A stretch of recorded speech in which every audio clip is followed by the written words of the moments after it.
Gents and ladies and gents, Topian again. We're going to be going through listing attributes, keywords, titles, pretty much the whole kabing kabang for listing items on eBay and how I go about it and how we can take over the market doing so. So first of all, you're going to want a product. You need to understand what your product is, first and foremost. So let's just pretend today I'm selling a t-shirt. I'm selling a Patagonia men's t-shirt. Okay. Now, you need to understand which exact category a men's t-shirt goes under because there's quite a few to choose from. Casual shirts, t-shirts, women's tops, right? So you need to scroll down to the clothing section. You want to click on men because it's a men's shirt. You want to click on men's clothing. You want to click on shirts. Now, because it is a t-shirt, it goes under t-shirts. If you list something that's a t-shirt under polo shirt or casual shirts, it will not be ranked as high as it could be. It will not be pushed and driven to as much traffic as it could be, and it will take a lot longer to sell. And there's no point in you doing this because you're still taking the time to list it, the time to add all these keywords, add all these attributes, the description, bada bing, bada boom. You may as well do it properly first and foremost and not have to worry about it again.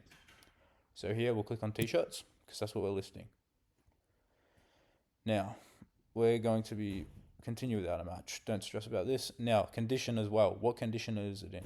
Majority of my things, even if they're in excellent condition, I just put them in good condition. You'd rather undersell the buyer and provide them with a better experience than oversell and they're unhappy with it. Reduces complaints, returns, etc. Now, how I go about the obviously photos and whatnot, I'll get into in another video. But for this one, I'm going to be showing you ins and outs of all this. So for the title, you want your keywords to be in order that someone will search for. Now, what will someone be searching for when they're looking for a Patagonia men's shirt? They'll be looking for Patagonia. First and foremost, you want the brand name as the first keyword. Always, brand. Then you want the gender of the item, men's.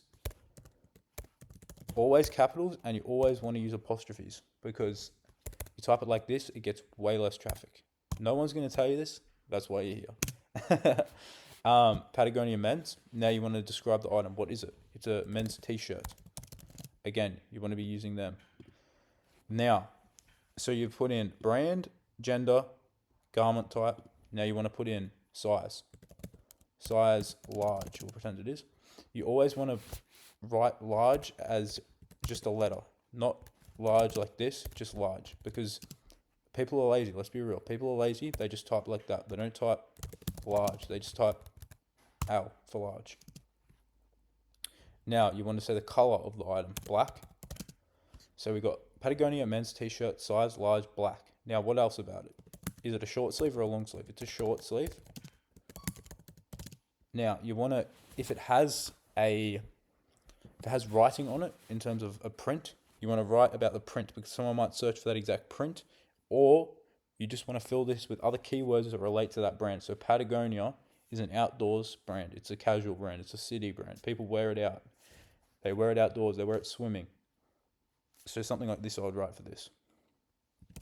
Casual, outdoors, city. If it has a logo on it, city logo. Now you want to get as many characters filled in the title as possible because eBay will push this as well. I'll even just end it in walk, okay, just to fill it up. 80 out of 80 is the exact spot you want to be in. Copy that, put it in here, description, etc. Now, we have all the item specifics. Another thing is eBay will push your item with more specifics over someone else's. The longer you do this, the easier this will become, the quicker you can do it. I can do this very quickly. It's just, I'm going slow to show you guys how I'll do it. And you can also make templates that you can use for later, which make this so simple. Again, Patagonia, size large. It's literally almost like the title, but you're adding it to here because people will click on item specifics to find an item as well as the title. It's another way to get eyes. If you leave this blank, the chances of your item selling is extremely low.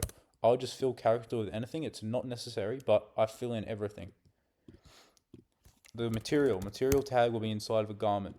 Typically it's cotton. After a while, you'll be able to understand what material clothing is just by feeling it. Cotton, neckline, so crew neck or whatever it may be, high neck, round neck, V-neck, etc. Is it vintage or not? No, this is a new shirt. Is it the fit of it? The pattern, again, most things, if they have no pattern, click solid. Size type is typically regular. Where's it made in? It will say on the tag, so I'd imagine Patagonia is usually Vietnam. Character family, just write non-applicable. Fabric type, jersey. Accents, logo.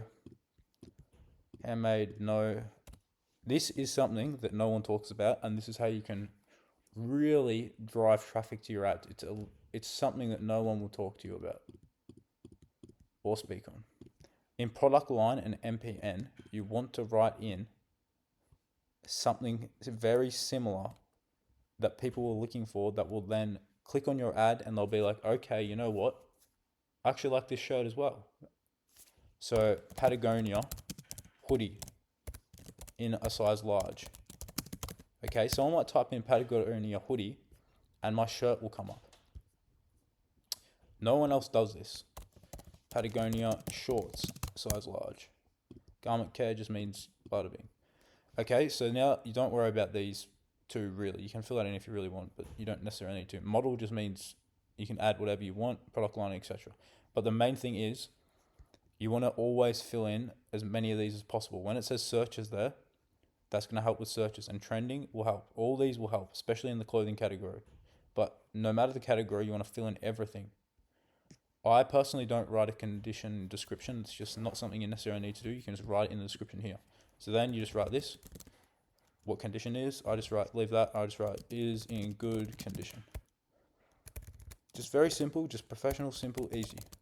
Buyer knows what they're getting. If there's any flaws, write is in good condition, but has a small hole under the pit region. Something like that, okay? Easy. All this reduces your rate of return because buyers know exactly what they're getting. Versus you don't write this, they'll complain, you have to do the return anyways. A lot of the time, eBay will force returns. Then just write in, for clothing, you always want to measure it. So for a t-shirt, you have pit to pit measurement and just length. You can just use a simple tape measure and it's very simple to do. Pit to pit is from one pit to the other pit, and length is from the top seam to the bottom seam of a t-shirt. Pricing, this is completely up to you. If you want to allow offers or not, you just click that on or off. I personally do on all my clothing because I want to turn it over. Postage, again, completely up to you. I typically have $10.80 in Australia, and international, completely up to you. But if you're starting out, I wouldn't advise doing international. It's a bit of a pain, but you can allow it. If you really want to sell as much as possible, it's something you can allow. And if your items are popular in multiple markets, people will buy them. What else? Scroll down. You can promote listings if you want. I personally don't promote the majority of my listings because I sell them consistently. I sell them at cheap prices that I know people will pay and it will turn over quickly, and I accept offers with a clean title, clear description, clear attributes, clear photos. They sell. You don't necessarily always need to promote listings, especially in Australia, because it's a very untapped market that not many people are utilizing right now. Again, list for free, I would turn on, there should be a setting to turn on, it's require immediate payment. You don't want to leave that off because that means that if someone buys it, they can buy it and they don't have to pay straight away. You only want that to happen if they accept an offer. If you have that turned on, you're just going to get stuffed around and waste your own time. And again, time is money. We can just source, list, ship, pack, sell more items in that same amount of time as you stuffing around worrying about making someone pay. It's not worth your time. Okay. That would pretty much be it for this video in terms of adding specifics, title, layout, description, etc. I hope this has really helped some of you guys. If you got any questions and whatnot, shoot me a message. Yeah, I'll see you in the next one.